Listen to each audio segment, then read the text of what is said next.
1486 में तिजोक के बाद उनके भाई अहुइत्ज़ोतुल शासक बने। अपने पूर्ववर्तियों की तरह अहुइत्ज़ोतुल के शासनकाल का पहला भाग उन विद्रोहों को दबाने में व्यतीत हुआ जो एज़टेक शासन की अप्रत्यक्ष प्रकृति के कारण आम बात थी। इसके बाद अहुइत्ज़ोतुल ने ओक्साका घाटी और सुकुनुस्को तट सहित विजयों की एक नई लहर शुरू की। अहुइत्ज़ोतुल ने सीमावर्ती शहर ओत्ज़ोमा पर विजय प्राप्त की और पुरेपेचा के साथ बढ़ती सीमा झड़पों के कारण शहर को एक सैन्य चौकी में बदल दिया। इस प्रक्रिया में ओत्ज़ोमा की आबादी या तो मारी गई या तितर-बितर हो गई। पुरेपेचा ने बाद में एज़टेक विस्तार से बचाव के लिए पास में किले स्थापित किए। अहुइत्ज़ोतुल ने गुरेरो के प्रशांत तट तक पश्चिम की ओर विस्तार करके जवाब दिया। अहुइत्ज़ोतुल के शासनकाल तक मेक्सिका एज़टेक त्रिपक्षीय गठबंधन में सबसे बड़ा और सबसे शक्तिशाली गुट बन गया था। विजयों के दौरान मेक्सिका द्वारा अर्जित प्रतिष्ठा को आधार बनाते हुए अहुइत्ज़ोतुल ने टेक्सकोको और त्लकोपन के शासकों से खुद को अलग करने के लिए हुए त्लातोआनी सबसे वरिष्ठ वक्ता की उपाधि का उपयोग करना शुरू कर दिया। गठबंधन अभी भी तकनीकी रूप से साम्राज्य चला रहा था, लेकिन मेक्सिका सम्राट ने अब वास्तविक नहीं तो नाम मात्र की वरिष्ठता ग्रहण कर ली थी। 1502 में अहुइत्ज़ोतुल के बाद उनके भतीजे मोक्तेजुमा द्वितीय शासक बने। मोक्तेजुमा द्वितीय ने अपने शासनकाल का अधिकांश समय अपने पूर्ववर्तियों द्वारा जीते गए क्षेत्रों में सत्ता को सुदृढ़ करने में व्यतीत किया।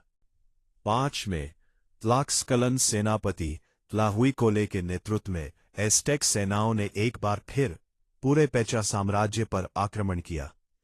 एज़टेक सेना किसी भी क्षेत्र पर कब्जा करने में विफल रही और अधिकतर केवल लूटपाट तक ही सीमित रही। पुरेपेचा ने उन्हें पराजित किया और सेना पीछे हट गई। मोक्तेजुमा द्वितीय ने और अधिक शाही सुधार लागू किए। नेज़ाहुअल्कोयोटल की मृत्यु के कारण मेक्सिका सम्राट वास्तविक शासक बन गए। गठबंधन के शासकों में से एक मोक्तेजुमा द्वितीय ने अपने शासनकाल का उपयोग मेक्सिका सम्राट के साथ सत्ता को और अधिक मजबूती से एकजुट करने के प्रयास में किया। उसने अहुइत्ज़ोतुल के कई सलाहकारों को हटा दिया और उनमें से कई को फांसी दे दी।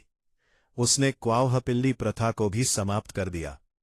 वर्ग भेद के कारण आम लोगों के कुलीन वर्ग में शामिल होने का अवसर समाप्त हो गया।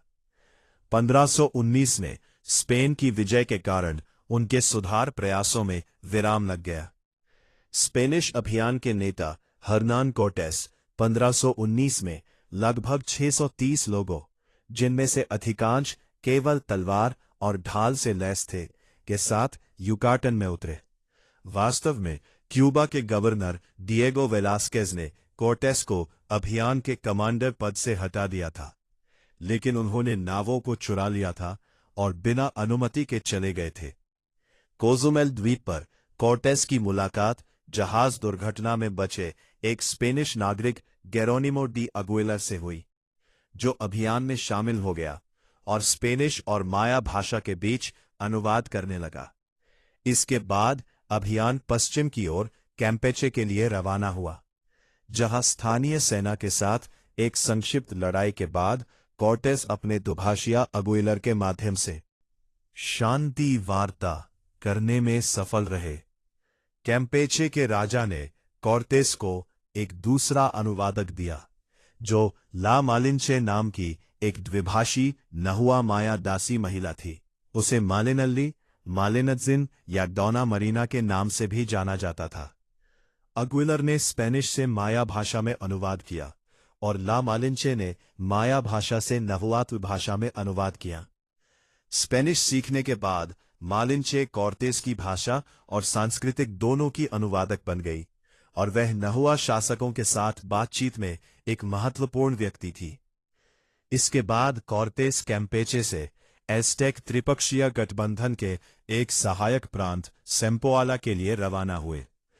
पास ही में उन्होंने वेराक्रूज शहर की स्थापना की, जहां उनकी मुलाकात तत्कालीन मेक्सिका सम्राट मोक्टेजुमा द्वितीय के राजदूतों से हुई। जब राजदूत टेनोचितलान लौट गए तो कॉर्तेस स्थानीय टोटोनाक नेताओं से मिलने के लिए सेम्पोआला गए। टोटोनाक शासक ने कॉर्तेस को मेक्सिका के विरुद्ध अपनी विभिन्न शिकायतों के बारे में बताया और कॉर्तेस ने टोटोनाकों को एक शाही कर संग्रहकर्ता को कैद करने के लिए मना लिया। बाद में कॉर्तेस ने कर संग्रहकर्ता को यह समझाकर रिहा कर दिया कि यह पूरी तरह से टोटोनाकों का विचार था और उन्हें इसकी कोई जानकारी नहीं थी। टोटोनाकों ने कॉर्तेस को ट्लाक्सकाला की ओर मार्च के लिए 20 कंपनियों के सैनिक मुहैया कराए और प्रभावी रूप से एस्टेक पर युद्ध की घोषणा कर दी। इस समय कॉर्तेस के कई सैनिकों ने विद्रोह करने का प्रयास किया। जब कॉर्तेस को साजिश का पता चला तो उसने अपने जहाजों को डुबो दिया और क्यूबा भागने की किसी भी संभावना को खत्म करने के लिए उन्हें बंदरगाह में डुबो दिया। स्पेन के नेतृत्व वाली वैतोनाक सेना ने एज़टेक के विरुद्ध गठबंधन प्राप्त करने के लिए ट्लाक्सकाला में प्रवेश किया। हालांकि ट्लाक्सकाला के सेनापति ज़िकोटेंकटाटल द यंगर ने उन्हें शत्रु समझा और उन पर हमला कर दिया। कई भीषण लड़ाइयों के बाद कॉर्टेस ने अंततः ट्लाक्सकाला के नेताओं को अपने सेनापति को पीछे हटने का आदेश देने के लिए मना लिया। इसके बाद कॉर्टेस ने ट्लाक्सकाला के लोगों के साथ गठबंधन किया और स्पेनिश सैनिकों के अतिरिक्त 5,000 से 6,000 ट्लाक्सकाला वासियों और 400 टोटोनाक लोगों की एक छोटी टुकड़ी के साथ वहां से मैक्सिको बेसिन की यात्रा की। चोलुला शहर में अपने प्रवास के दौरान कॉर्टेस का दावा है कि उन्हें स्पेनिश लोगों के विरुद्ध एक नियोजित घात लगाकर हमले की सूचना मिली। एक पूर्व प्रतिक्रिया के रूप में कॉर्टेस ने अपने सैनिकों को शहर के मुख्य चौक पर एकत्रित बड़ी संख्या में निहत्थे चोलुला वासियों पर हमला करने और उन्हें मार डालने का निर्देश दिया। चोलुला में हुए नरसंहार के बाद कॉर्टेस और अन्य स्पेनिश लोग टेनोचिटलान में दाखिल हुए, जहां उनका अतिथियों की तरह स्वागत किया गया और उन्हें पूर्व सम्राट अक्सायाकाटल के महल में ठहराया गया। शहर में 6 सप्ताह रहने के बाद वेराक्रूज में पीछे रह गए समूह के 2 स्पेनिश लोग क्वेत्सलपोपोका नामक एक एज़टेक सरदार के साथ झड़प में मारे गए। कॉर्टेस का दावा है कि उसने इस घटना का बहाना बनाकर मोटेकुज़ोमा को बल प्रयोग की धमकी देकर बंदी बना लिया। मोटेकुज़ोमा कई महीनों तक कॉर्टेस के बंदी के रूप में राज्य का संचालन करता रहा। फिर 1520 में डिएगो वेलास्केज द्वारा भेजे गए पैनफिलो डी नार्वेजे के नेतृत्व में एक दूसरा बड़ा स्पेनिश अभियान कॉर्टेस को राजद्रोह के आरोप में गिरफ्तार करने के उद्देश्य से पहुंचा। नार्वेज का सामना करने से पहले कॉर्टेस ने गुप्त रूप से नार्वेज के लेफ्टिनेंटों को उसे धोखा देने और कॉर्टेस से जुड़ने के लिए राजी कर लिया। कॉर्टेस नार्वेज से निपटने के लिए टेनोचितलान से दूर थे, जबकि उनके दूसरे कमांडर पेड्रो डी अल्वाराडो ने हुइत्सिलोपोचतली के सम्मान में मानव बलि की रस्म के जवाब में एज़टेक कुलीन वर्ग के एक समूह का नरसंहार कर दिया। एज़टेकों ने स्पेनिश लोगों के ठहरने वाले महल पर हमला करके जवाबी कार्रवाई की। कॉर्टेस टेनोचितलान लौट आए और लड़ते हुए महल तक पहुंच गए।